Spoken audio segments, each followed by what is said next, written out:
It is my honor to introduce the man that's going to be on this podcast. He failed at his first nutrition company. I think he failed as a fitness trainer. Homeless, living in his car.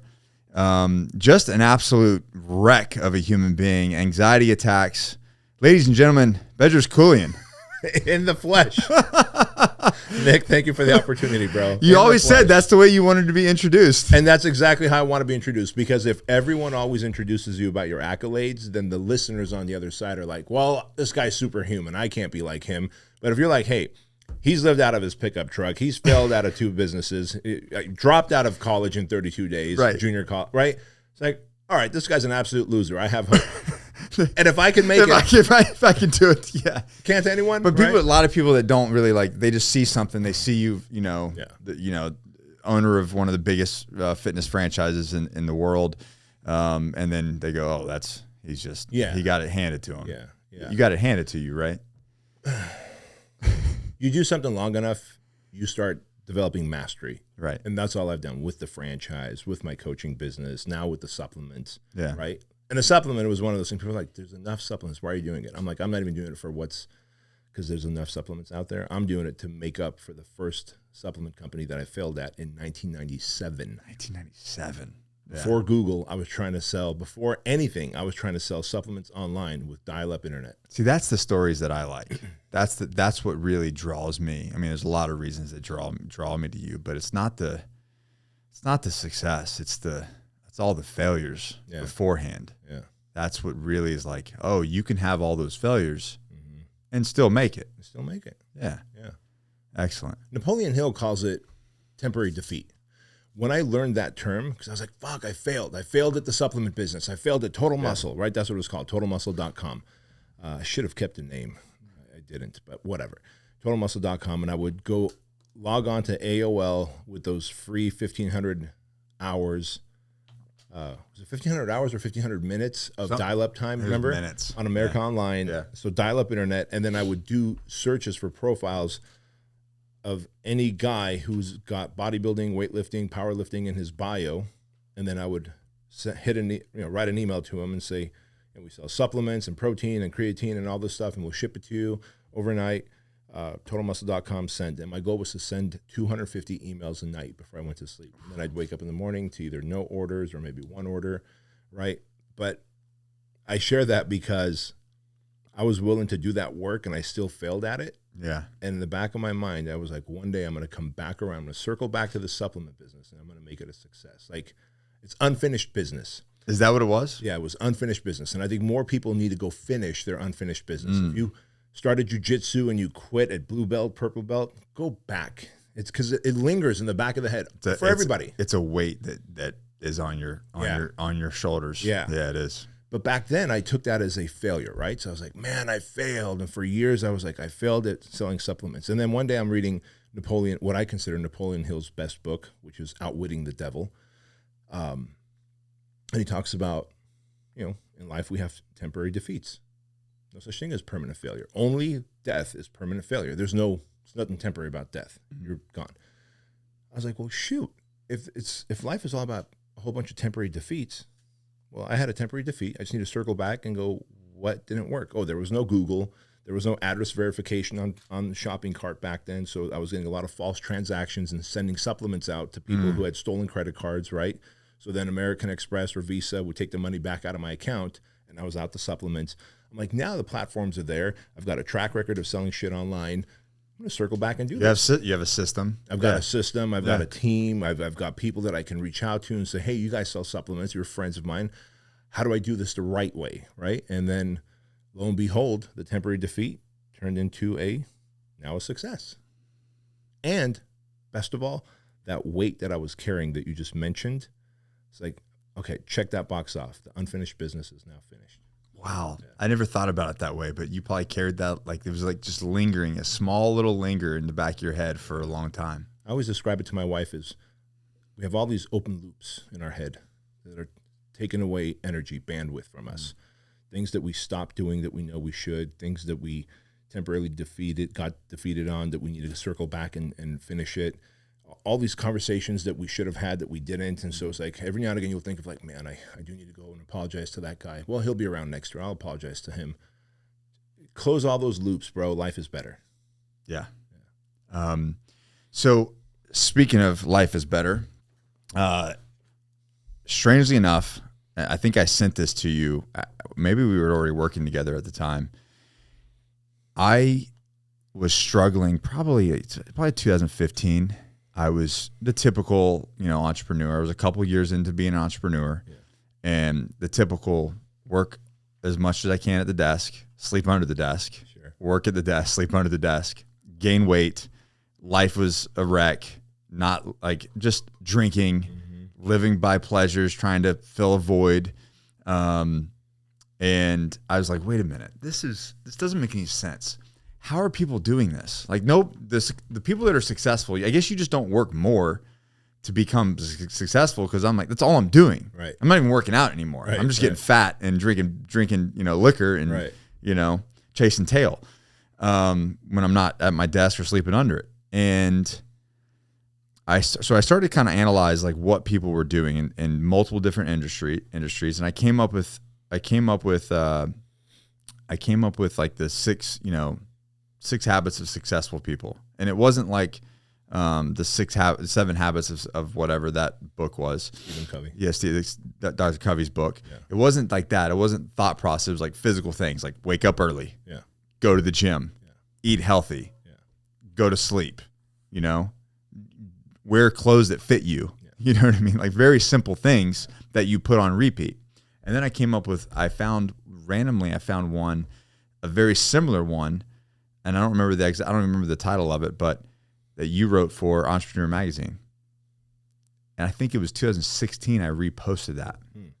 That was when the onstart of my journey of getting like who I am today.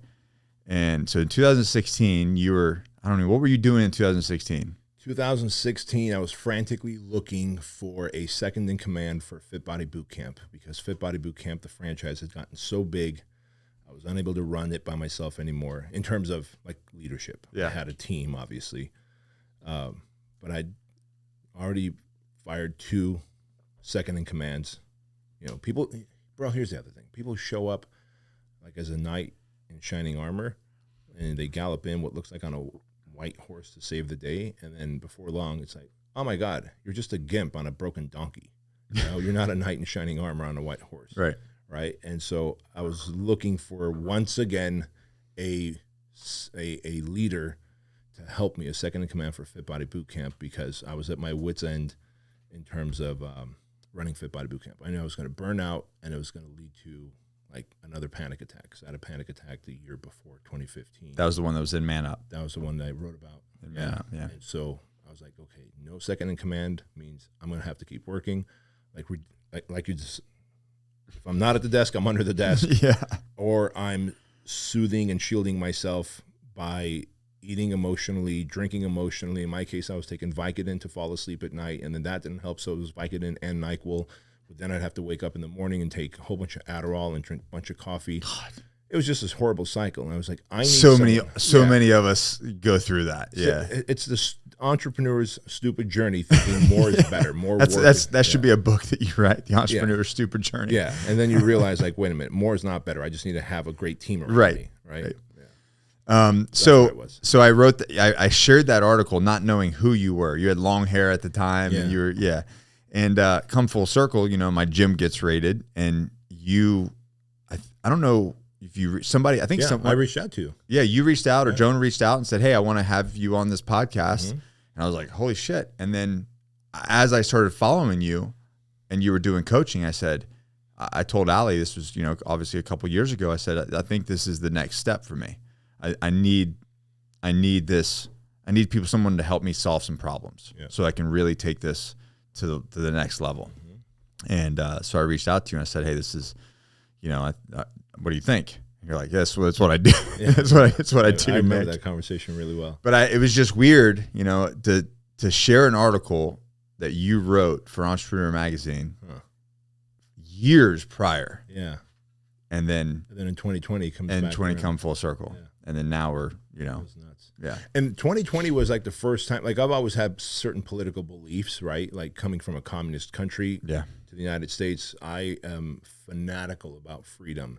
I'm absolutely against oppression. I could sniff oppression when it's coming. I can tell when, as we're talking here in your truck, we're driving up here, I can tell when the government will start doing things like where they will encroach on certain freedoms and liberties, you know, 3, 4, 5, 6 steps, and then they give you 2 or 3 steps back, and we go, yay, we won. It's like, they didn't give us all of it back. Yeah. Little by little, that's how they encroach. And so, but in 2020, I was like, holy smokes, like they're making a move. The opposition is making a move. And then when I heard about what happened in your gym, that a gym would get raided by a cops with like their hands on their gun, and you, like you said, your friend was just curling dumbbells, working out. Like There's like 4 people in there. what did the world come to when like we're raiding a gym because you're open and people are working out, right? And then today, now they're talking about how whatever. I even get into big pharma, but anyway, all this to say that. And yet now you've been here. You've seen it. Yeah. There's nothing going on here. There's nothing shady. I didn't see any fentanyl being manufactured at all. There was like That's what they should be cracking down on. Is fentanyl. Yeah. Not homeboy curling 45s. Yeah. Right. Yeah. Jeez. So, anyways, but that was kind of the awakening. Yeah. So my follower, I never talked about politics, never talked about religion. You know, it was just like I was here to like make money. I served my country. Now is my time. Yep. I'm gonna do the old thing. And John Usgadi said, he's like, what they did was they radicalized all the Americans. Mm-hmm. They took all the Americans that were kind of living fat on the hog, taking freedoms for advantage, and they radicalized you. Yeah. That's exactly what they did. You know. But you know, they're so dumb because the opposition did win a few battles, but they will not win the war. It's like, you donkeys, we have been in sustained combat for 20 years. We have so many veterans who are amongst the populace now that you can radicalize the citizens all you want, but soon with enough oppression, some of those citizens are going to wake up, and those veterans like you who are like, hey man, I went and served my country. Now it's time for me to reap the benefits by being an entrepreneur and earning and helping in the communities and building a business and creating financial freedom. Be with my family and my kids. Yeah. You want no be left alone. This is literally the Rambo movie. Right. Yeah. This is the Rambo movie, right? And I remember telling my wife, I'm like, hey, just so you know, when the poop hits the fan, like every veteran is going to be like leading a community like it's a platoon. Yeah. Like, I may not know what to do, but I got some friends. But I've got friends who can lead me and our community and teach us what to do. And ladies and gentlemen, now we know why he stated Blacksite and the project and everything. It's all part of B's. I'm building a militia, bro. It's all part of B's plan. But you're absolutely right. I mean, that's what I feel like. I feel like a meme. I feel like it's like I just wanted to be left alone, and they drew first blood. Yeah. And it's like, well, now you got to deal with this guy. Yeah. This guy was put away. He just wanted to do the chill thing, be the hippie. I grew my hair long, surfing all the time, skateboarding, building businesses, relaxing. Like, that was my life. Yep. And you fucked with me. That's exactly it. And you think about how many veterans they fucked with and not realizing that. Because, again, they thought, well, you know, we can handle them. We can manage them. It's like, bro, you can't. Not when they wake up. Not when they wake up. Let's not forget that they went to battle. You went to battle and you signed on the dotted line, like, I'll make the ultimate sacrifice for this country. Yeah. Unlike Armenia and the Soviet Union where I come from, it wasn't a draft where you have to go into the military to fight for your country. When someone willingly says, I will go do that, you are literally a nuclear bomb for good waiting to go off. You know, and now we've got all these great veterans who are great patriotic nuclear bombs who are, you know, in the best, awesomest way looking to go off in defense of this country. Because this is the only country left on the planet that has freedoms, and those freedoms are backed by the Second Amendment. And the greatest freedom of all, the First Amendment, is supported by the Second Amendment. And big platforms can try and manage free speech all they want. But there's now opposing platforms that are coming up like Rumble, Truth Social, Elon buys Twitter. Like, how amazing is that? Yeah. The opposition is going to go up to the drawing board and go, fuck, we got too greedy. We were doing fine.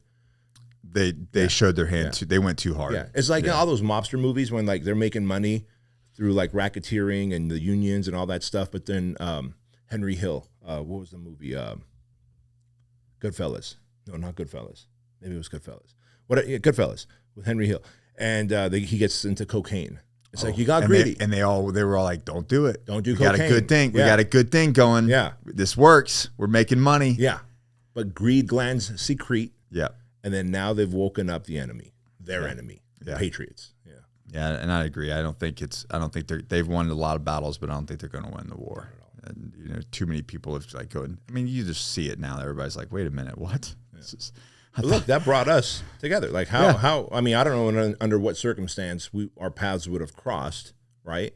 And it's cool that happened. And, and now we're running the Squire program together here in your town, where we've got 50 dads and sons that are literally going to be here with us tomorrow as these dads take their sons through this rite of passage, and we're there to coach and mentor them. Like, it's cool, man. Hey, thank you, opposition. So on that, you have a huge passion for making men better.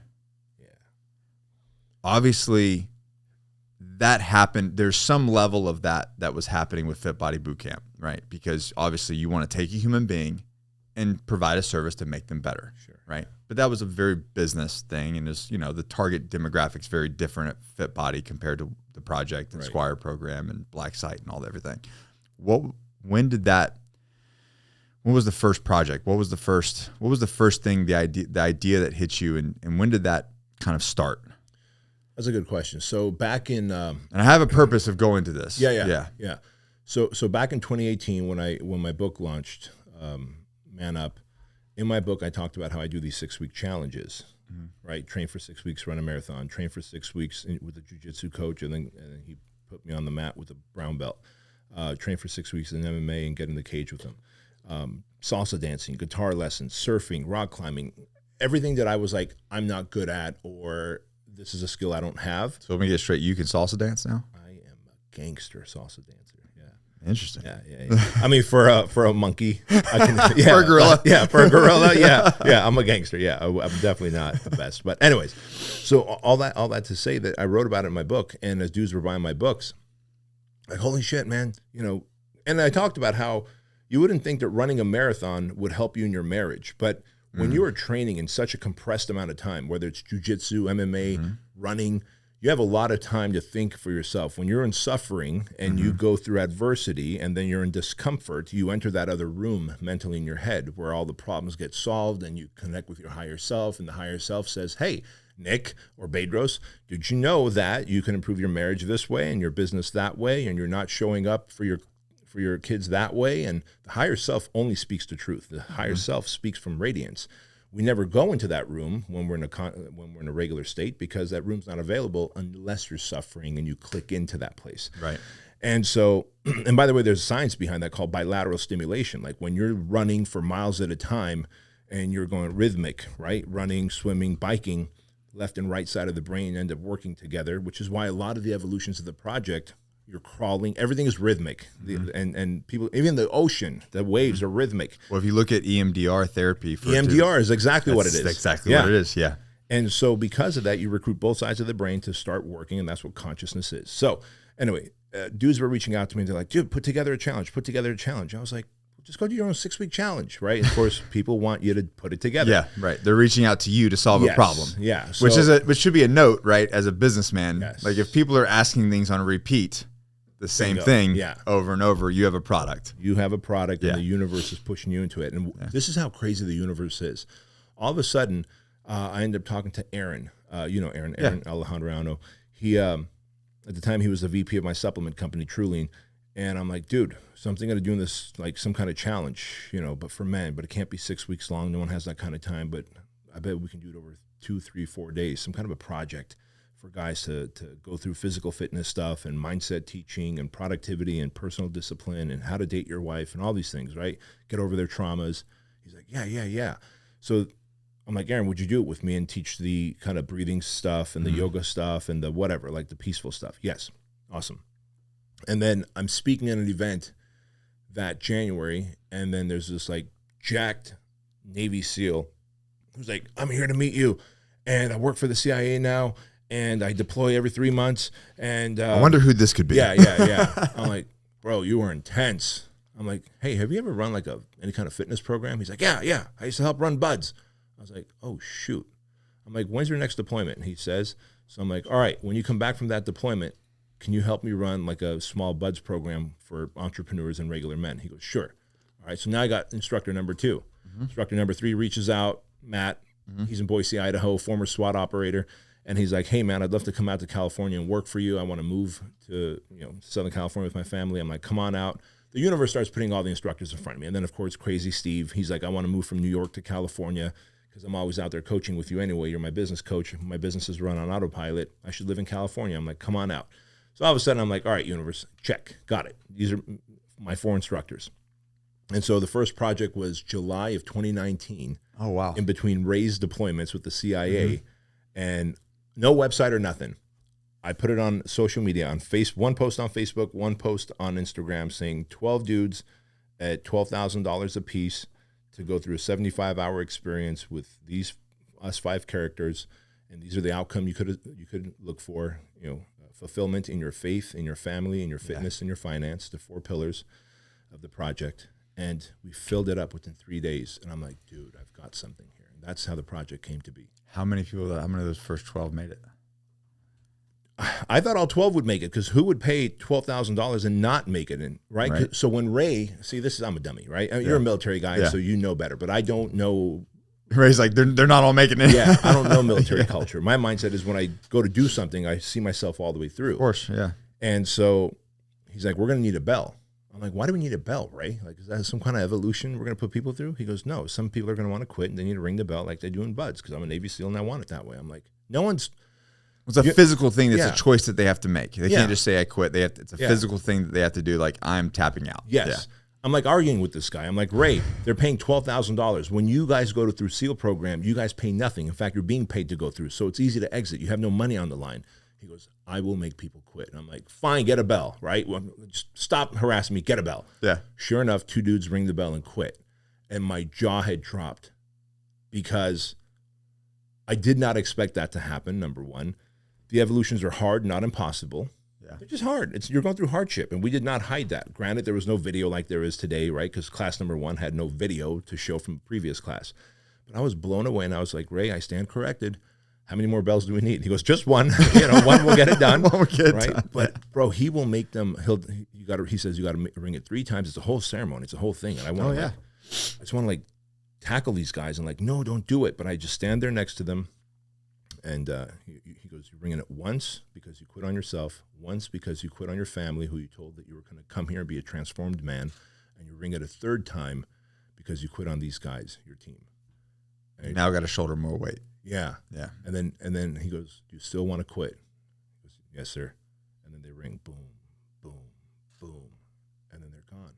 And I imagine they go home and they make up some false story to their wives, to their kids. Well, I got injured and I'm going to go back and redo it. Because, we don't publicize on social media who rang the bell and quit and who medically rolled. I would never do that. I would never embarrass any man. But now you're going to have to live with that false story, with that lie that you told to someone. And for every lie you tell, you have to tell 15 more. And for each of those 15, you have to tell 15 more. And that man just opened up a can of worms for himself. I mean, what's funny now is you watch them walk in, you can almost tell who's going to be that guy. You can. Now you probably can, right? After 15 classes, about 30% of the time I could see who's going to bounce. Yeah. But then there's always those people who just like shock you. Like this last class that just ended a week and a half ago. A short little, kind of not pudgy, but not jacked. Hispanic dude. Love the guy. Broke his wrist during the pugil sticks. I saw that video. The medics were like, dude, we will roll you and you can come to the next class. Doesn't cost you anything. No, sir. How far in was he? He was in the first half of the 75 hours. So he was probably about 30, 31, 32 hours in. Ouch. And his knuckles just kept swelling because of all the edema, right? That happened to me. Yeah. And so at the beach, he has to fireman carry and walk across the sand in between surf torture. And I'm like, hey, you could medically roll. He goes, I don't want to. I'm like, okay. Like, I'm asking him to medically roll. And he goes, I don't want to. I don't want to do that first 30-something hours. Yeah. And I look at the medics. It's not like he's going into rhabdo where we force them to roll. I'm like, hey, medics, is it going to be fine? He's like, yeah, people have done all bunch of crazy shit with a broken hand. So he had a broken hand. We had another guy that, crushed 4 of his toes, somehow broke 4 of his toes. I don't even know how, but I heard it was during the pugil sticks again. But and then you'll see someone who goes, oh man, I think I hurt my hamstring, not tore, hurt my hamstring. In hour number 1, Nick, I tell them, you have to understand the difference between injured and hurt. If you're injured, let us know. If you're hurt, you're going to be hurt. This is the project. You're going to be hurt. All of you will hurt. But the minds of men is fascinating to me. Mm-hmm. Most of our bell ringers, fun fact for you, most of our bell ringers, I produce the most bell ringers, not the pit, not the ocean. Really? Yeah, because I do a lot of the teaching stuff, right? Right, which people don't realize. We did a podcast this morning with Ray and Matt Bordeaux. Yeah. And we kind of talked about that. And what people don't see with the project and the Squire program is the actual education, the life-changing, the fitness stuff. That's all the hard stuff. That's just to break down walls and to get you tired. Exactly. There's a lot of work that happens behind the scenes. That's where the money's made. Yeah. And that's what people don't realize all the time. And I teach entrepreneurship for like a 2.5-hour block. Mm-hmm. I'll teach life management and productivity. I'll teach dating your wife. We'll take them through a journaling process for 3 hours where we talk about toxic cognitions and the false narratives and belief systems that you hold from trauma that you may have experienced. But whenever I go, all right, guys, so we're done with this block of teaching, inevitably a hand will go up. And I go, what do you need? I want to ring the bell, sir. I'm like, bro, you've been sitting here for 2 hours, sipping coffee, taking notes. Why do you want to ring the bell? Inevitably, this is what they say in their tired state. I know what's coming next. It's going to suck. But I don't know what level of suck it is. I don't know if it's going to be wet or dry. I don't know how long it's going to last. And I'm not. The anxiety of the unknown. Yeah. And so instead of taking it one evolution at a time, they fast forward into the future. I'm going to suffer. It's going to hurt. I don't know how long, and I don't know what kind of suffer it will be. I want out. So is that anxiety? Yeah, because anxiety is anticipation of future pain. Right. And so if anxiety is anticipation of future pain, and they are fast forwarding, or they're thinking about what happened in the past, like, man, that last evolution really kicked my ass. So what if it's another one like that? It's like anything from the past is going to hurt you. Anything forecasted in the future is going to hurt you. Be in the present. Be in the present. And so the running joke amongst the project instructors is, while Ray and Steve are such savages, I get the most bell ringers. I'm the savage. You're the savage just by talking. Yeah. And then I go, maybe my teaching is so bad. They're just like, I'm done. I'm out. I'm out. I don't want to make millions. I'm out. This guy's boring. Maybe it's just that. So and then after that came the Squire program. Yeah. And so break that down for me. And I remember you took Andrew to where'd you take him? Yeah. So in Idaho, Matt, the SWAT guy, that's right. He had a business called Forward Movement Training, and there he taught all types of police departments, room clearing and all the cool stuff that you guys do in the military, but for civilian law enforcement. That was his business after he left the police department as a SWAT guy. And so I had met Matt through a mutual friend. And so when I wanted to take Andrew through a rite of passage experience, and by the way, there's a great book out there called Raising a Modern Day Knight, right? Hence the Modern Day Knight Project is a nod to that book, Raising a Modern Day Knight. And so I read Raising a Modern Day Knight when my wife was pregnant with Andrew. And I was like, holy smokes, I want to raise a young man who's chivalrous, who's a gentleman, but who can be a savage and a servant. He can be a lion and a lamb. He'll know how to open doors and shake hands and all these things, right? That most men don't know these days. And so as I read the book talks about how girls become women when they have their first menstrual cycle. And the very, very physical thing happens. They bleed and mom says, hey, you are now a woman, right? You have blossomed into a woman. There's nothing physical that happens to us when we go from a boy to a man. No. You get a little armpit hair, you get a little mustache. You stink. And but nothing really says that, hey, you've crossed that chasm. Right. And so for thousands of years, cultures and nations have had these rite of passages. For example, the Aborigines would take their young boys around 13, 14 years old. A tribe of the dad's friends would smuggle the boy from the house along with the dad. They'd take him to the edge of the forest as it's becoming nightfall. They would take a knife and just slice his arm a little bit to draw blood. They'd hand him that knife and send him into the forest and say, don't come out until the morning time when the sun comes up. Fend for yourself, find food, find water, find shelter, and protect yourself. When you come out, that's been your rite of passage into manhood. You're not a man. That wins you a seat at the table. That's the start. That's the start. Yeah. It sounds like it's like the Agogi. The Agogi, exactly. Or the crucible that you went through as a Marine, right? Yeah. Going through the Marine Corps boot camp doesn't, like, you then become. I mean, we talk about that with like buds. It's like it doesn't happen with buds. It doesn't happen with Marshal A&S, basic reconnaissance course. It all starts after you graduate. Yeah, that's where the work begins. Yeah. And in my world, being an entrepreneur, like, someone can teach you all the different skills on marketing, sales, systems, leadership, etc. That's all knowledge. Now go jump into the trenches, start maxing out your credit cards, taking out loans, start the business. Now you're getting trained as an entrepreneur, baby, right? Right? And so anyways, all this to say that when I did that rite of passage experience at Forward Movement Training with Andrew, and I flew out 9 men that I love and respect and have a lot of admiration for, at the end of the day, putting Andrew through a whole bunch of physical activities and scary stuff at Forward Movement, shoot, move, communicate drills, etc. We all circled up around him, laced arms, and I asked every guy that I love and respect, including Matt Schneider, who was there, the owner of Forward Movement, who's now a project instructor. I said, hey, what would you have liked to have known at the age of 13 as you were transitioning into a young man? Mm-hmm. Can you let my son know? And then I turned on my iPhone and I just recorded the audio. It's like 10 minutes and 12 seconds of grown men, like savage men, crying, pouring into my son. And I'm just holding my son in the middle of these men who are laced up. And I said, son, the reason these men are laced up and they're facing in is they are protecting me and you. These are my friends. They've got my back. I want you to grow up to have friends like this who in times of weakness will be linked up, being human armor for you. I'm getting goosebumps right now. I've got to get emotional talking about it. I listen to that 10-minute and 12-second audio just like he does, like at least once or twice a month. Because there's a former Green Beret who's there. There's a SWAT guy. There's just like entrepreneurs who are just massively ethical, because my industry, entrepreneurial industry, can be very unethical, man. And those are typically like people that come into the project because they're bingo. Yeah. Bingo. And so just dudes that are just cut from some amazing cloth, and they're just like falling apart crying because they wish they knew that one lesson. And so now you got 9 guys plus Matt and his instructor there pouring into my son. And I said, son, now you've got a seat at the table of the house when dad's not home. We've gone and we've done pistol and rifle training when dad's not home. You know where the pistol is, you know where the rifle is, you know how to check the doors. Like, you are mom and sister's protector when I'm traveling.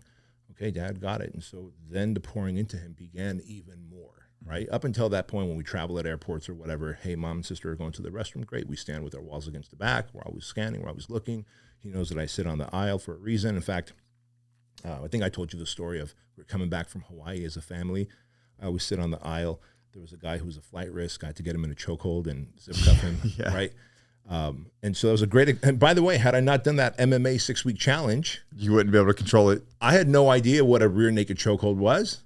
What's wild is when you, like, a guy of your size, if you don't know, like, Ed can whoop you. If you don't know. Yeah, Ed does whip me, because that's better than me in jiu-jitsu. Yeah, he just gasses me. If I can't just lay on him and put all my weight on him, he'll just gas me out. So just because you're a muscled up dude, means if you go against somebody who's actually trained, you're fucked. Yeah.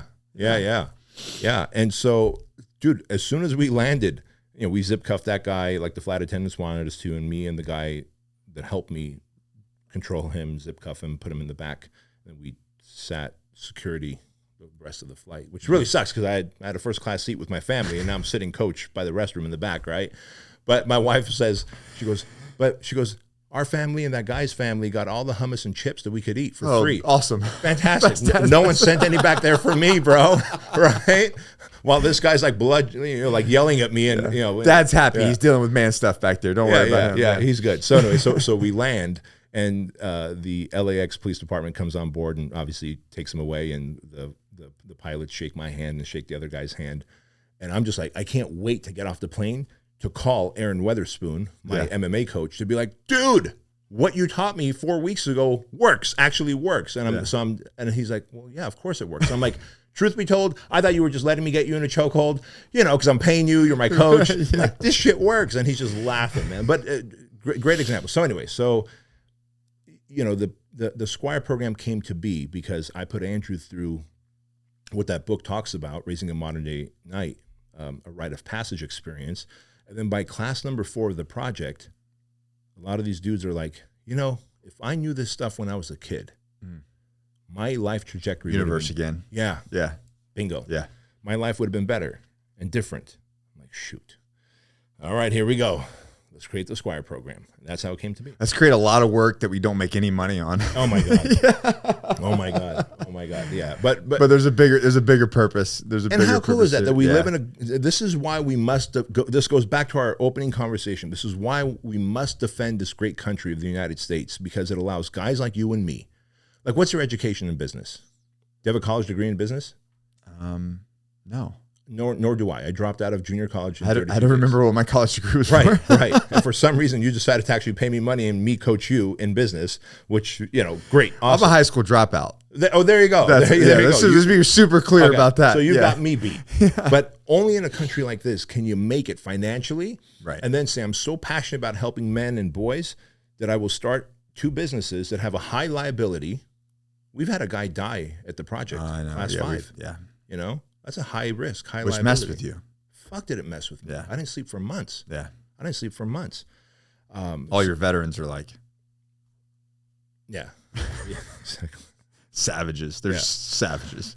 And so, but the fact that I can start all these businesses and companies that serve humanity and make me a lot of money, so that I can start 2 passion projects like the project, like Squire, that some classes break even, and that's when we really celebrate. And most classes lose money, and I honestly don't care, right? Because God or the universe has blessed me with enough businesses and the opportunity to do it in a great country like this, where I make enough money to be able to travel the country doing the Squire program like that. Yeah, I took, and I think the listeners probably know by now, but I took my my nephew JMO through it, and that's really where I was like, holy shit! Like, watching that transition, like, you just don't understand until you see it. Bingo. And you watch the transition of these guys. And I think at the time he might have not even been 12 yet. I think he was about to turn 12. Yeah. He was the smallest dude there. He was 1 point away from beating Gabe as the honor grad too. That's right. And he told me, he's like, Uncle Nick, he's like, because we, the dads go off and do their thing with Steve. He's like, while you're gone, I'm going to get 3 of those chips. Yeah. He's like, you get those chips, JMO. And, anyways, but watching him after the fact, he was a different person. Yeah, he was a different person, and that's kind of maintained from there on out. And our boys need that, because nothing tells us that, okay, you're no longer a little boy. You're now, a man of our tribe, and you've got a seat at the table with the men, and we're going to groom you into what men do. But it also highlights some weaknesses in the fathers, and that's also very much needed, because it's like your son's doing this. And you're struggling to keep up with him. Yeah. I should say something. One of the parts of the Squire program that I always cringe at myself right before I have to say it, and I always separate the dads from the sons before I say it. And I go, hey, dads, gather around. Sons are going to go with Ray and Steve for a moment. And I tell them, I'm like, guys, we're warming up, and you guys some of you are huffing and puffing. And those of you that are shaped like a pumpkin, I look at your son, and he's shaped like a pumpkin. You're shaped like a pear, he's shaped like a pear. And you're shaped like a savage, your son is shaped like a savage. Like, there's a mirror image. Like, this kid is literally blueprinting you, and not only in your physicality. It's literally what we say at when we onboard people at the Agoge. Right? It's like, you have to get your shit together, because your kids are watching you. Yeah. It's a literal physical, mental, emotional transcription. Yeah. Whether you like it or not. So if you don't live as a role model parent, you're fucking your child up. So B, I talked about those 2 projects specifically because I want to circle back to the reason. Yes, sir. Why are men so fucked up in this country right now? Why is the majority of men living unethically, living by pleasure, letting themselves get to become so overweight, addicted to pornography, addicted to vices? And it's like, that's the pandemic. which has led you to create these two things to Yes. combat these things. I would love nothing more for the project and Squire to go out of business because no man or no don't need it. young man needs it. Yeah, because dads are doing this organically for their sons, and dads are learning how to be the men that they're. Imagine what the country would be. Oh my God! There's a black and white videotape, video of High school. Yes, in California. Where they're like physically active. I thought we talked about that on a couple podcasts ago, right, Mark?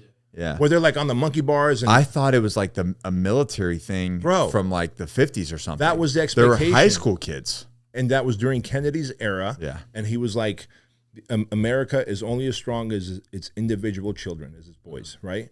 That's it. Those expectations are gone. My daughter yesterday, she's 15 years old. She's in high school, 9th grade. She goes, Dad, do you know what the number of push-ups you need to do to pass for the national whatever? I go, how many? She goes, 7. I go, how many did you do, honey? She goes, 26. She goes, I just stopped at 26 because 25 was the max.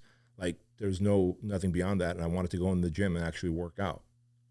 Like, my daughter beat boys in push-ups. Like, that breaks my heart. But where did all this start? Well, we can go all the way back and trace it back to feminism, because there was a time where single family where I wasn't expecting that. Yeah. If we're gonna do it right, we have to understand where it comes from, and it goes to the time where it's like, hey, you know what? We want equal rights. Well, equal rights is this: if we want to have women working, and there's only so much work available, well, that means we have to then double the workforce, and those moms are no longer taking care of those boys. Now, moms have a very important role. Moms turn babies into boys, and then boys can turn those, or dads can turn those boys into men.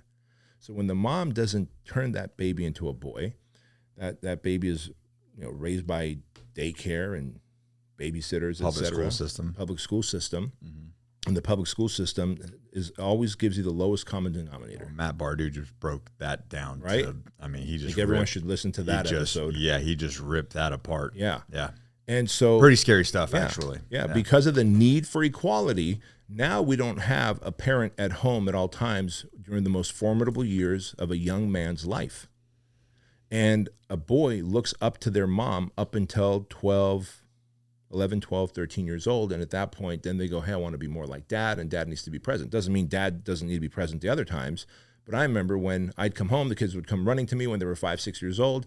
You've probably experienced this. And then after about 5 or 10 minutes with me, they're done. They're curious what mom's doing. They just want mom. Yeah. That's by design. Well, Dimitri, she was, I'll tell you a quick story. She was worried that I was going to be offended, and I wasn't at all, but I'm a veteran father. I've got 3 kids, 2 older ones.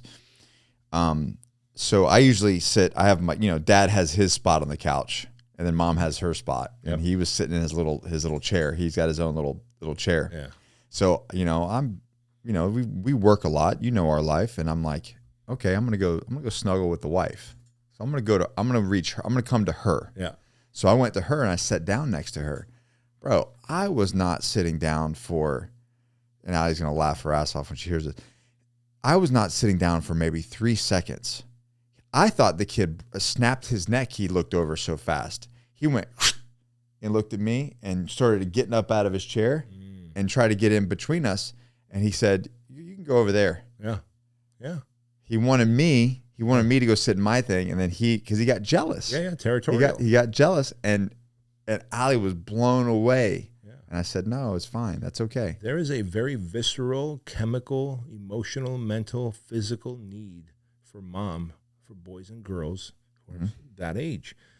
And when the moms are absent, yes, okay, so we can justify to ourselves, well, a grandma raised them, or an aunt, or a babysitter, or a really great Montessori, and they teach them the blocks and the colors and the shapes. Shut the fuck up.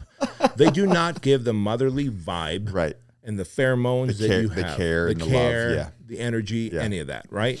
So it started off there. And then dads began to see, as the years went on, like, hey, you know what? We can have 2 cars. So now I got to work more. I got to work more. Now it began, as we then get into the 70s, hey, you know what? Free love. Divorce starts going up. Single family homes go up.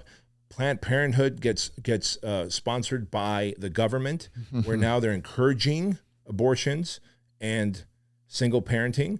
And yes, I get it. It becomes a business and it gets subsidized by the government.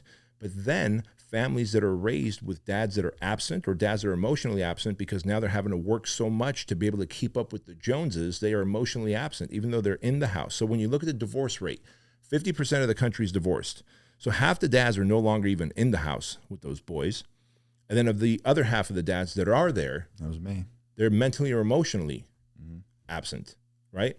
They're smoked. They're smoked, exhausted. They just crack a beer and sit on the couch. I got nothing more to give. I'm done. I'm done. So how are you mentoring? Don't talk to me. Right. Yeah.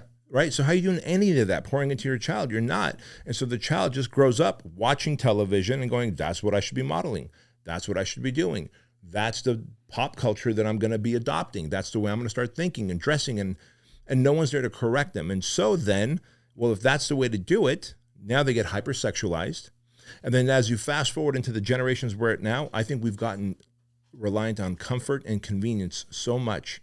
I think that Grubhub, Uber Eats, all those DoorDash things, bro, I get it. It makes food convenient, but man should have to go and hunt their food. And I get it. Now we live in 2022, so hey, no one's really hunting their food these days, other than like a few cats who do, and that's awesome. And I can't wait to go on a hunting trip and actually learn to hunt. I think it's a fun thing to learn, and as a man, I have that desire, and my son has that desire, but I want to experience it. But at least modern day version of hunting is you go to the grocery store, you get your food, you bring it home, you cook it. That went away. And then it used to be, all right, hey, we're going to go eat out. We're going to go pick up Mexican or Chinese and bring it home. At least there was some attempt of leaving the cave and fighting traffic and stop signs. Going to get the bucket from KFC. Going to get the 26-piece bucket from KFC. Now all that stopped. Now in your sloppy, elastic waistband basketball shorts that are 4 sizes too large with your disheveled hair and your stained tank top, you pull up your iPhone and you pull up the app and you order what you want and you say, hold the onions and extra sauce. And then every 2 seconds you look and you go, I can't believe they're still at the intersection of Peyton and Chino Hills Parkway. Shut the fuck up. If you're tracking your goddamn burrito on an iPhone that's like fucking geo-track, like fucking they tracked fucking Osama bin Laden and then whacked him, you're fucking tracking your burrito, you fat piece of shit that's got Cheeto dust in your belly button. That person, fuck that person. That's what's happened. And that person who has such a great desire for pleasure and for the comfort and convenience, why have sex with your wife? Just lay there, pull up your fucking tank top, pull up porn, and just jack off. And then have your food show up. There's no desire to take the wife out. There used to be a time that I'm going to take the wife out. It's going to be a whole date. And then if everything goes right, I'm getting laid tonight, man. I got to speak some words to her, really get her all wooed up. Like, there's a thing. Even I imagine cavemen did that. Like, they would drag a saber-toothed tiger into the cave and like, look at that. Yeah, and she's like, woo, that's hot. And then he'd like whack its head off and like cook it. And then she cooks it, and then he feeds her. She's like, I'm not hungry anymore. You're sexy. Let's make love, right? Let's make a baby. Bro, none of that exists anymore because you can order your food and watch it showing up and get pissed off that it's like stuck in traffic somewhere. Pull up any version of pornography you want. I just thought about that. Like the female looking at a man complaining about a burrito being late. Yes. That can't be that hot. How does that turn her on? She's dry as the Sahara Desert at that moment, bro. I'm telling you that.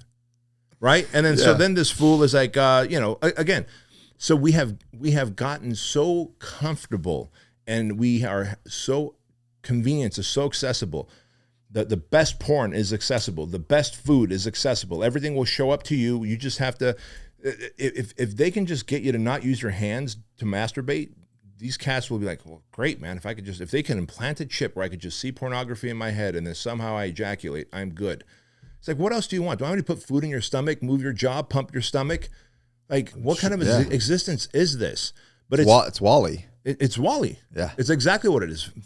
Fat people floating around in outer space and fucking floating cruise ships. But the unfortunate part of it is that expectations have gotten so low that as long as you can somehow manage to pay your bills and have a roof over your head and get a burrito to show up on an app, that you're considered a man that actually does his part.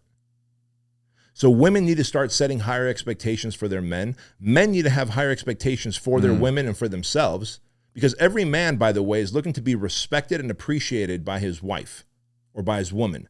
But how the hell, going back to what you said, is she gonna look at you and be like, ooh, what a stud. He just ordered extra chicken on an app. Like, there's nothing there that impresses her. So how are you gonna get impressed? How are you gonna be appreciated? How are you gonna be respected by her? You're not. Go out and hunt. Or the metaphorical version of that today. Go out and earn more. Go out and upgrade your lifestyle. Go out and have amazing experiences. Go out and dance. Go out on a fucking date. Have a date night. Go out and do a new experience. No one's doing it. Play. Binge watching shit, ordering food off an app, and then putting their fat, gelatinous bodies into a bed and turning around. I just picture them like their backs against each other and just looking the other way, both falling to sleep, unfulfilled, unsatisfied. Like, what a horrible way to live. That's where we are today. That's where we are today. Yeah. But men realize that's also why the suicide rate is through the roof. Suicide, depression, anxiety for men are all through the roof because they're like, man, I am unfulfilled. I don't feel respected. I don't feel appreciated. I feel like I need to go hunt. I need to do hard stuff. Life has gotten so easy, so convenient. And this is why I'm happy the world is going to shit right now. I can't wait for this recession to become a deep depression. I can't wait for unemployment to get to 28% like it is in Greece. I can't wait for people to really realize how shitty life can get in terms of empty shelves at a grocery store, in terms of gas prices. Oh, I can't wait for gas prices to reach $15, $20 a gallon. Because when things get that bad, and I hate to say this, I can't wait for another attack on our country, because we were the nicest together. We were the most united on September 12th, 2001, after our country got attacked. And that happened also again, of course, D-Day, right? And then when the Japanese invaded Pearl Harbor. And sadly, all these things, we've had so many years of good living, comfort and convenience, that people forget how to fight. They forget to have claws and fangs.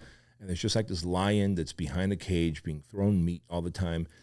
And it doesn't turn. The light bulb doesn't come on that society has put all of this in motion. That the powers that be have put this in motion so that they are fat, sick, dependent, lazy.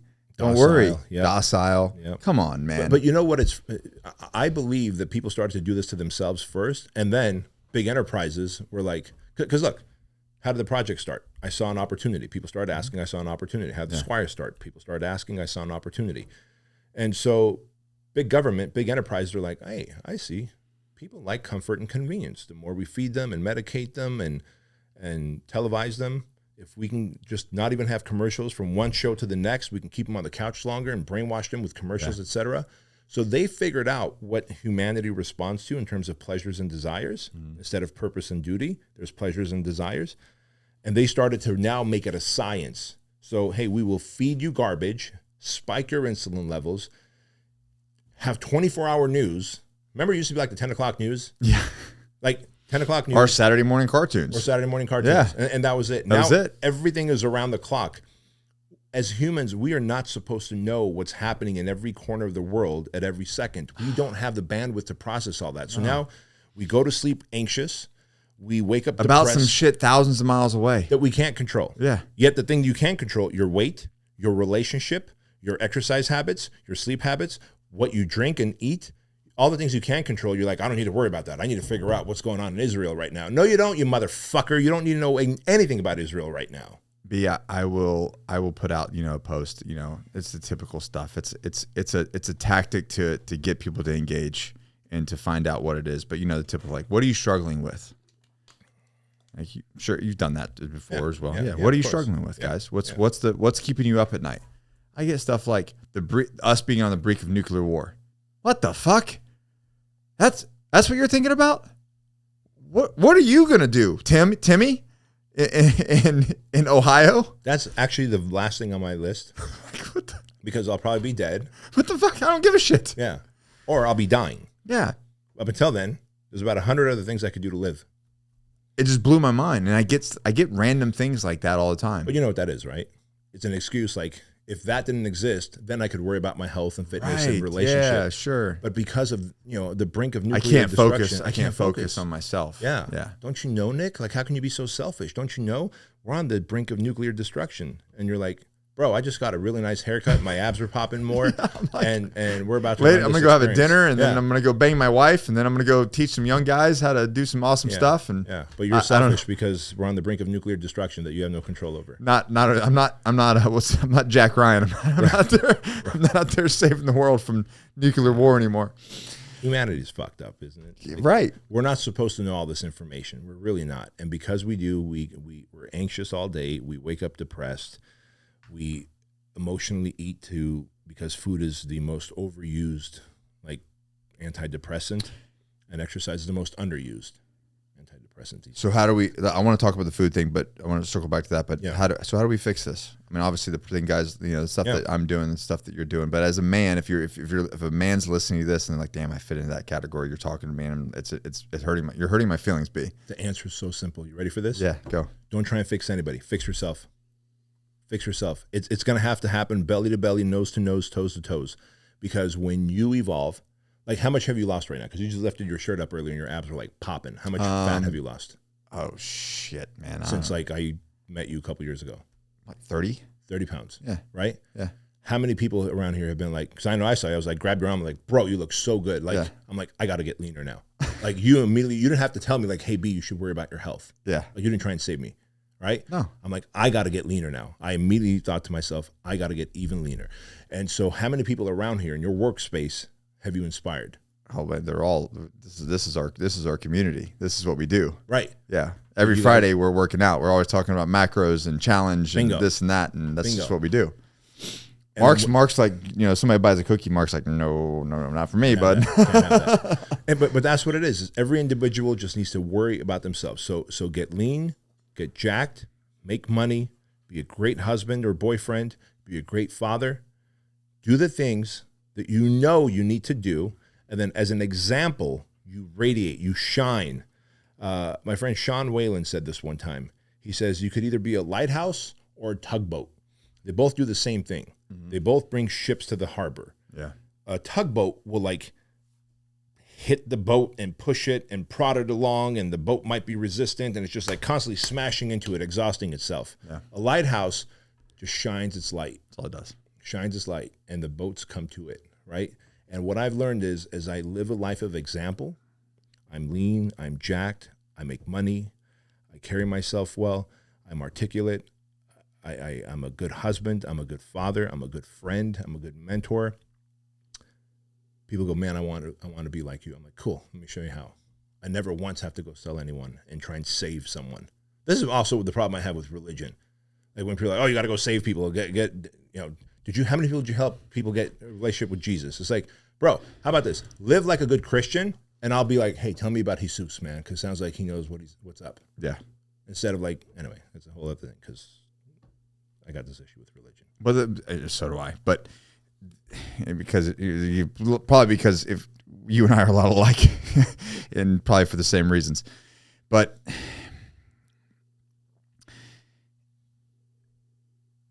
a guy hears all that, and they're just like, "Fuck, I'm like stuck."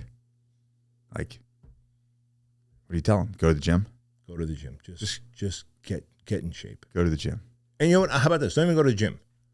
Go outside. Hire a personal trainer. Yeah. Do the agogi training with you.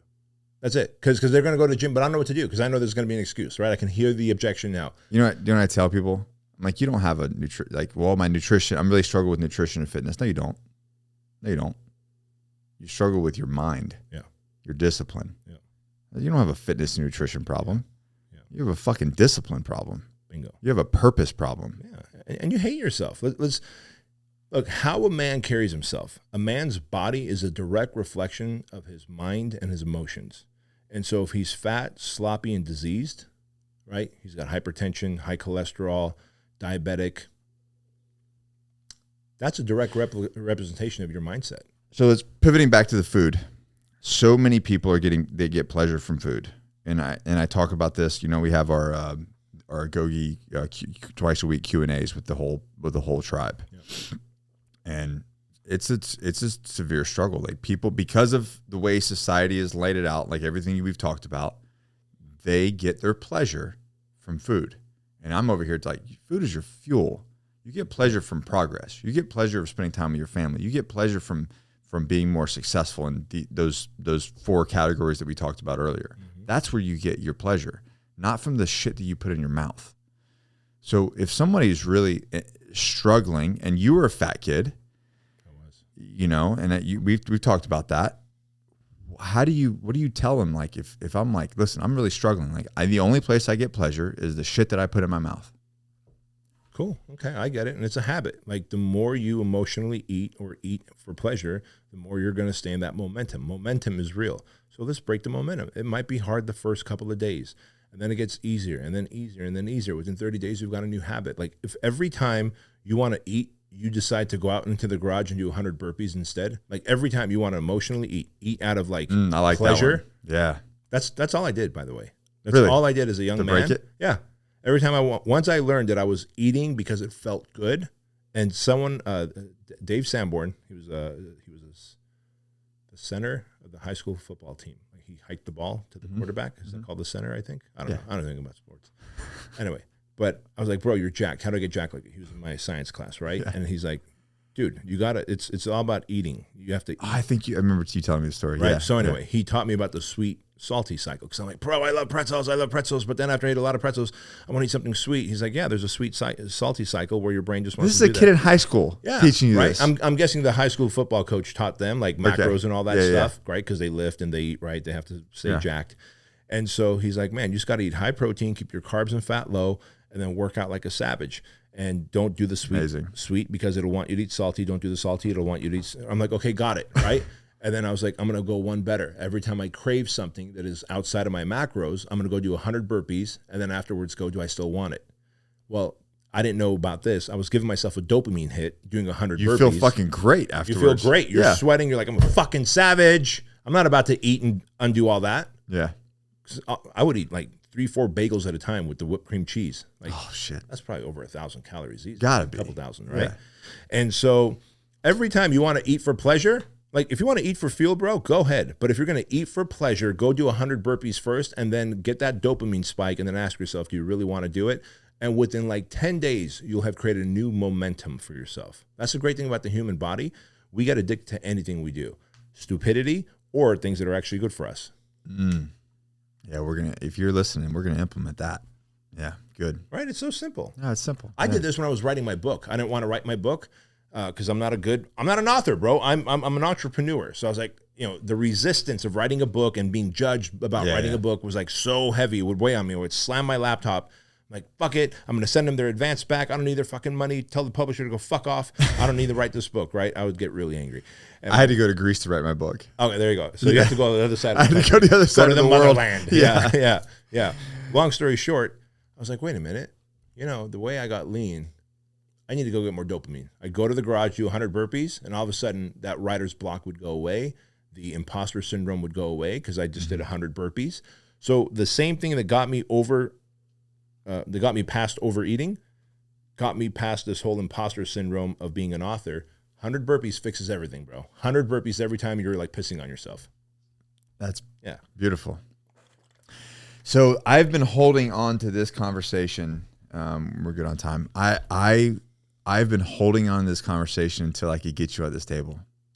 All right. This is a hard fucking pivot. Yeah.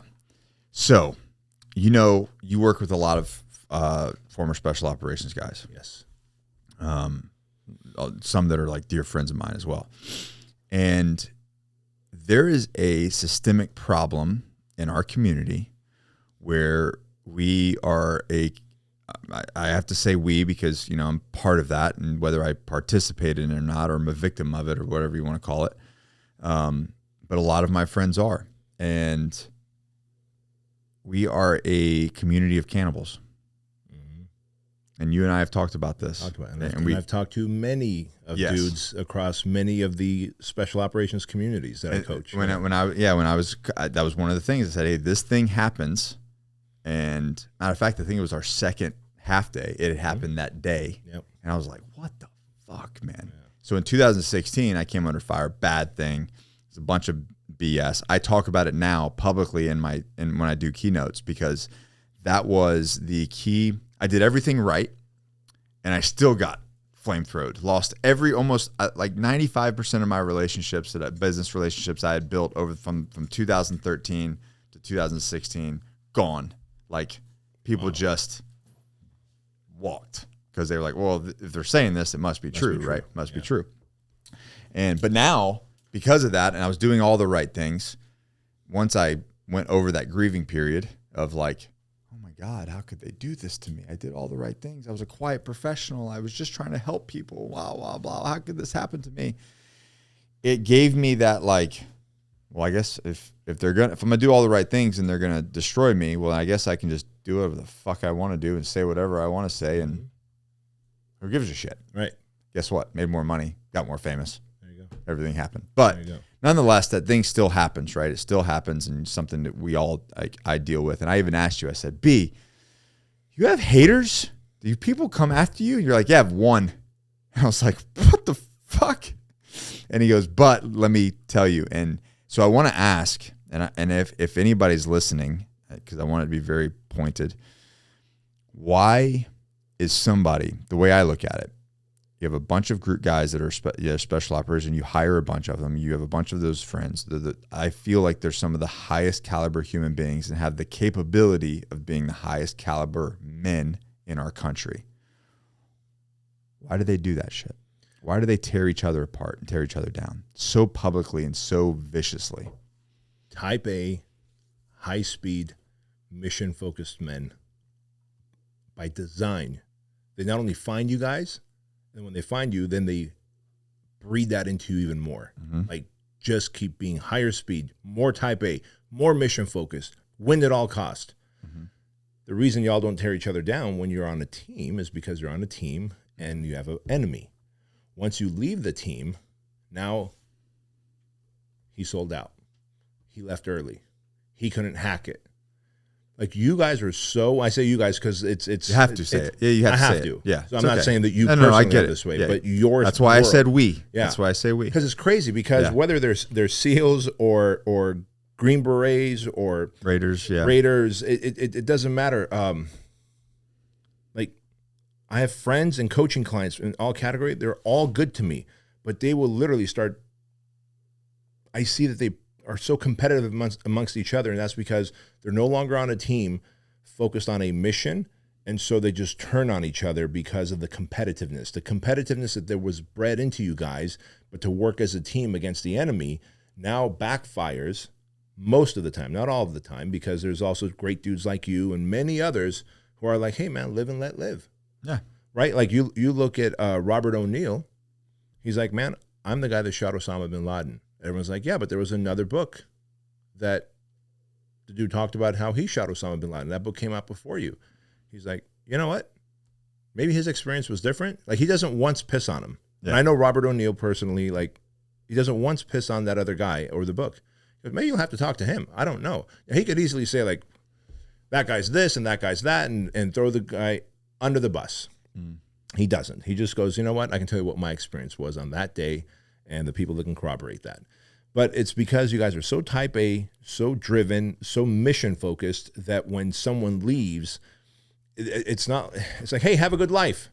Wait a minute. It looks like you're about to do something different. It looks like you're about to elevate yourself. It looks like you're about to do something that I want to do, but I'm afraid to do.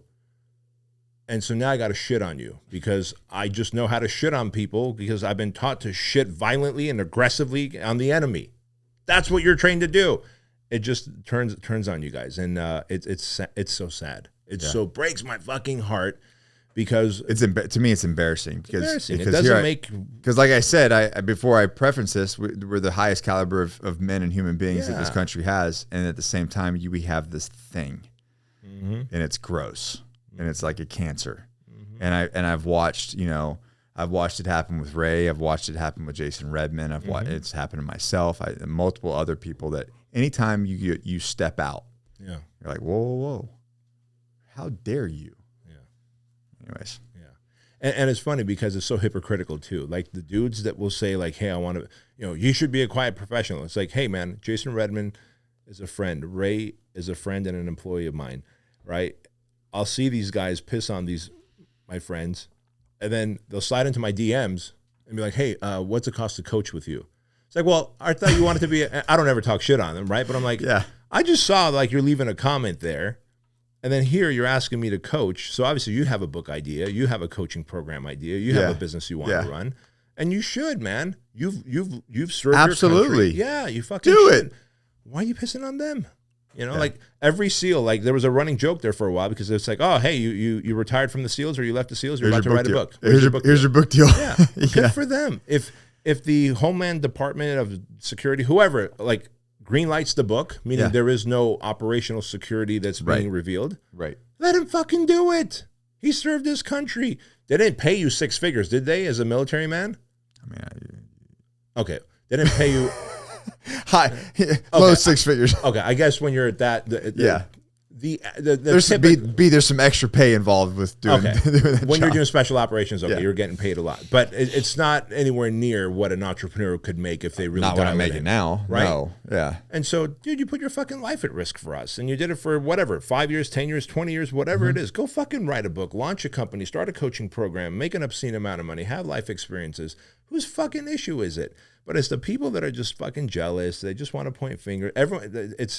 But it's by design. And then I bet if I could bring all of you guys back together and point you to a mission, We'd all get along. Yeah. Because that's exactly what the project is. Like all type A men serving a mission of like helping men unfuck themselves.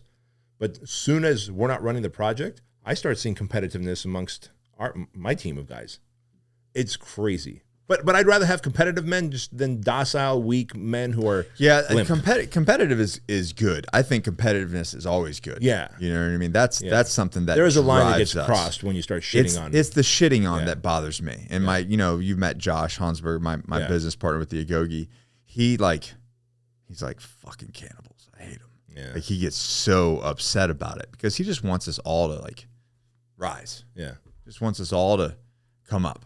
Again, I've never been in your guys' shoes in terms of military, let alone special operations, but I imagine it's like you would die for any one of them in combat. Right. So when it's like, bro, I'll fucking die for you. Right. But then you left, and now I'm like, hey, what are you doing, Nick? You sure that's being a quiet professional? Like literally 6 months ago, I would have died for you. Like literally. Yeah. And then now it's like, because I'm jealous and I don't know how to handle these feelings because I've lost so many brothers because of what I do now. Sad. Yeah. So and what's stupid. crazy is I would do anything in the world for. If they showed up today, I'd be like, fucking whatever. Of course. Fucking whatever. And I bet as they get older, they get more. Part of it is this too. You've done the self-growth, the self-development. You've done the inner work. Yeah. I don't think they're teaching any of that in the military. They just teach you. They don't. No. There's no room for that. In fact, I would, if I was running the military and special operations, I would want you as angry and pissed off as possible. That's what you are. Yeah. It's be one of the mission reasons why I focused. got out. I was Yeah. like, I didn't like the person I was turning into. Bingo. Yeah. But then you have an obligation to go, all right, if I'm going to get married and have kids, I better find the better version of me, the higher version of If I me. want to be successful in that realm. Right. Yeah. And so as these guys, and you see it over time as they come out and get softer and they do the self-work. And then those who don't do the self-work will always just breathe piss and vinegar. Yeah. But fuck them. Honestly, fuck them. Like they can't, fuck them. It'd be saying that. That's some serious shit. Yeah. I don't know. It's my opinion. Yeah. All right. So Blacksite. Operation Blacksite. Yeah. Yeah. So I got to give credit to Dan Fleischman on this. Because Dan I want to meet that guy. Yeah. He just seems can't like wait for you guys to meet. he's just what a ninja, man. He's like Rain Man meets That's the world's most connected man. He's just connected to anybody. It's like, hey, Fleischman, I need to connect with this actor. Oh, okay, hold on. Right. So anyway, long story short, 2021, he's like, hey, I'm driving to your headquarters. I'm like, why? I think I had just left. Or no, he had just left and I showed up. Yes. And you were like, dude, holy shit. Yeah. He goes, I need to go in your conference room. I'm gonna draw some stuff on the marker board, and then when I tell you, you can come in. I'm like, all right, cool. So I'm working in my office, whatever. Just left. And so he draws on the marker board for like 30 minutes, brings me in, and he goes, okay, imagine the project, but no one dies, no bell is rung, you guys aren't yelling at people, but you're teaching entrepreneurs how to become like Jason Bourne and John Wick on how to shoot, move, communicate, you know, jiu-jitsu, MMA, knife fighting, break out of zip cuffs, situational awareness. I'm like, that sounds fucking rad. And you like it because nobody quits. Right. Yeah, nobody quits. And like, and goes nobody's going to die. Right. And then afterwards, like we get to do like networking dinners and talk business, but during the day for 2 days, it's all like fun stuff that every guy should know. I'm like, okay, so patriot entrepreneurs would sign up for this and do this? He goes, yeah. I go, let's run one. So we run one and it fills up, sells out. In fact, we had Robert O'Neill come and speak as a guest, and everybody loved it. So then he's like, dude, what if we bought a ranch and like made it on a ranch? I'm like, and make it a mastermind instead of a one-off event, make it a 12-month experience where you can come 2 days at a time, 2 days at a time, 2 days at a time, each 90 days apart, and each training stacks on top of each other. And now, because Ray, for the first one, wanted to do like vehicle extractions and all this shit, I'm like, Ray, you can't teach a person who's never even shot a pistol, like all of a sudden vehicle extractions and shooting out of a pistol, da-da-da. But if they came a second or third time, could you? He goes, yeah, of course. Perfect. We're going to make it a mastermind. So we turned to Operation Blacksite. We bought a 26-acre ranch in Temecula, California. We call it Blacksite Ranch. We built obstacle courses in it, a kill house or shoot house, the whole 9 yards, a compound, jiu-jitsu floor, outdoor gym, indoor gym, hiking trails, and all this thing. And it's literally designed where Tim Kennedy, Captain America pretty much, teaches, along with Ray, the Navy SEAL, the shoot, move, communicate, room clearing, pistol manipulation, etc. Michael Chandler, the UFC champion, UFC fighter, teaches grappling, etc. You know Tony Blauer? Have you met Tony Blauer? Yeah, I've known Tony since 2008. Perfect. Yeah. Yeah. Oh, that's right. He probably worked in your guys' community in terms of training. He teaches knife fighting, etc. Then we had a kind of a real black ops guy come and teach like how to tell when someone's, you know, like what their tells are, if they're lying to you, if they're looking the other way, if they're looking this way, if they have weird intentions that you need to look out for, body language reading, right?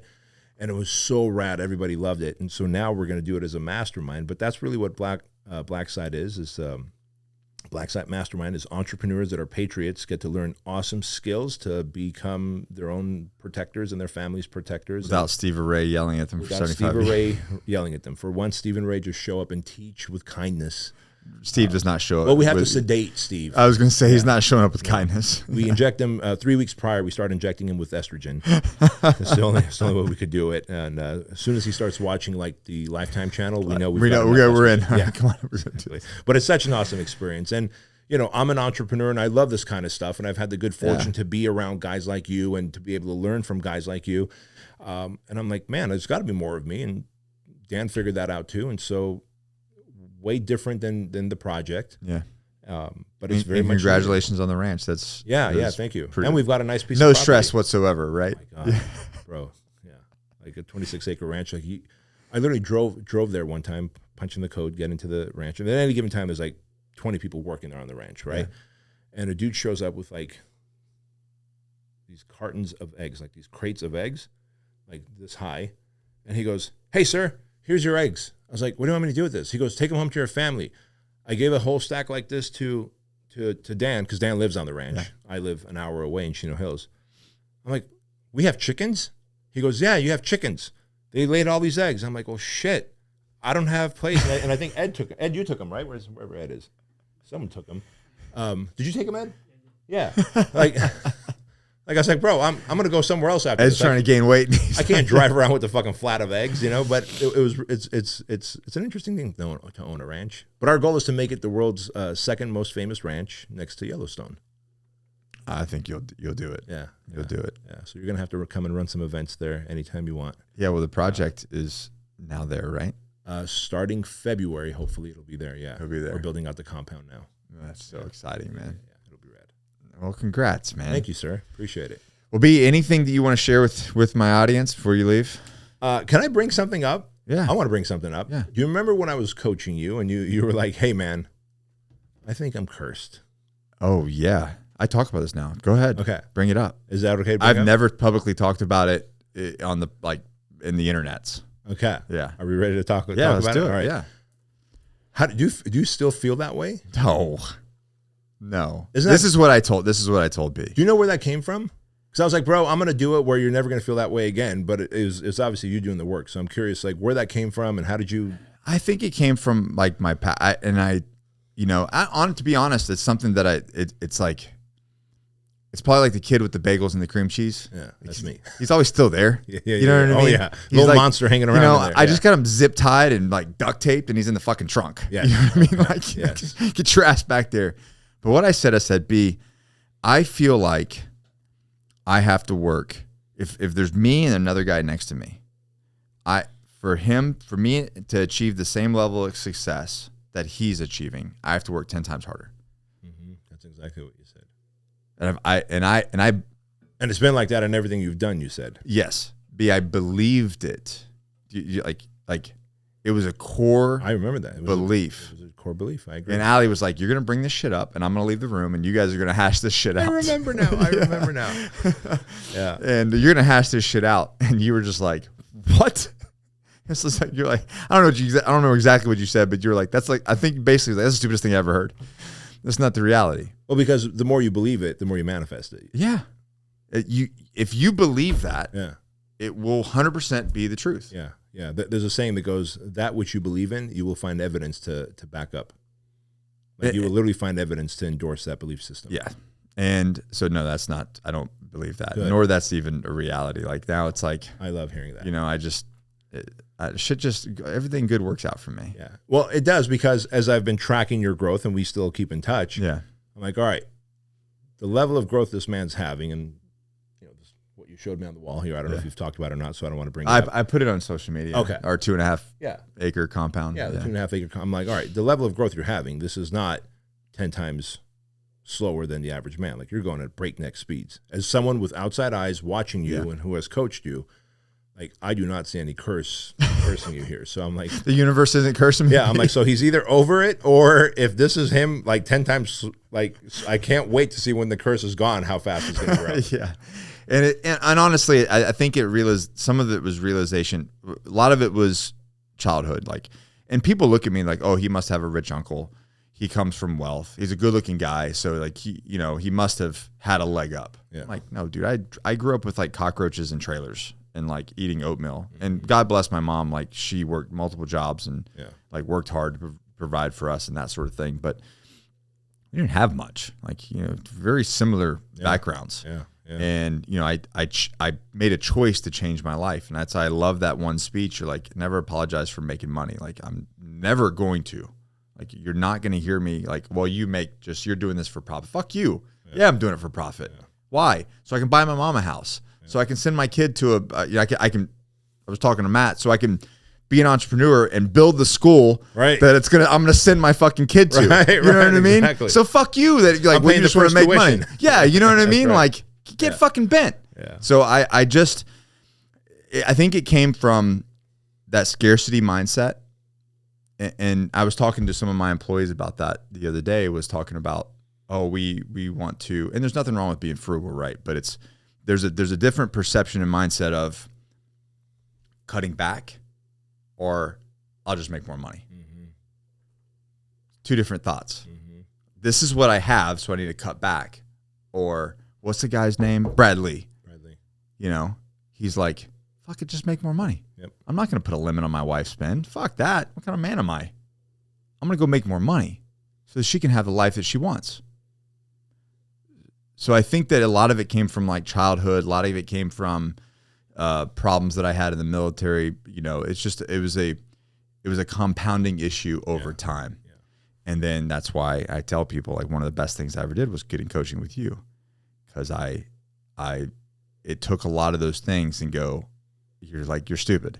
Stop doing that. We just broke a lot of beliefs. Yeah. And I think that's what everyone needs. Everyone needs outside eyes by someone that's been there and that they trust, who could just be like, hey, that's silly, and start running down that path instead of this one. And it wasn't like, you didn't give me like a golden nugget of truth or like a problem. You were basically like, that's you're being stupid, and you're smart enough not to be stupid. And we're going to show you why that's not stupid. And you proved it. Yeah. And honestly, it comes a lot to do with like, listen, and you preach the same thing. You don't have to be great. You just have to be consistent. That's it. It's like with anything. I've made more money with consistency and focus than I have with my intelligence. I was we were talking about this with my with Rebecca, our Joan. Yeah.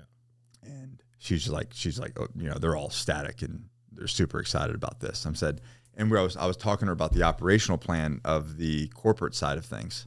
Just like, so she got to say, and I just want, like, how are things working? Because you're the one that does it all. You know what I mean? Right. I get an office, but you're the one that manages it all. And I said, I just want you to think about it this way. Look where we were 5 years ago. And I want you to kind of imagine the change between 5 years and now. And what is the next 5 years going to look like? That's what I need you to think about. Because that compounding interest is what's going to happen. Bingo. So I need you to be prepared for that. Exactly. Yeah. And it's consistency of work and the true belief that everything works out for you. And, you know, some things are zero. Bro, I'm so happy to hear that. Yeah. I'm so happy to hear that. We have zeros. We're supposed to have zeros. Yeah. It helps us appreciate the peaks. Like Johnny, without valleys, how do you appreciate Johnny and I will come up with a product, or, you know, Josh and I will come up with something with the Agogi, or, you know, we'll come up with a product and be like, this is going to be a banger. Those are always the ones that end up with shit in the bed. Yeah. And then they were like, I have no fucking clue what this is going to do. And then it blows up. Yep. You know what I mean? Yep. You know, anyways, that's where we're at on that. Right on, man. Yeah. Well, guys, go follow the biggest failure in the entrepreneur world, Bedros Keuilian, and his show, which is just, we were talking about earlier, is just blowing up, man. It is blowing up. I got very fortunate. I don't listen to very many podcasts, but you keep them like digestible. And I'm like, oh, I'm taking my daughter to school. I'll drop her off, and then I put it on. And I could get an episode in before I even get home. Yeah.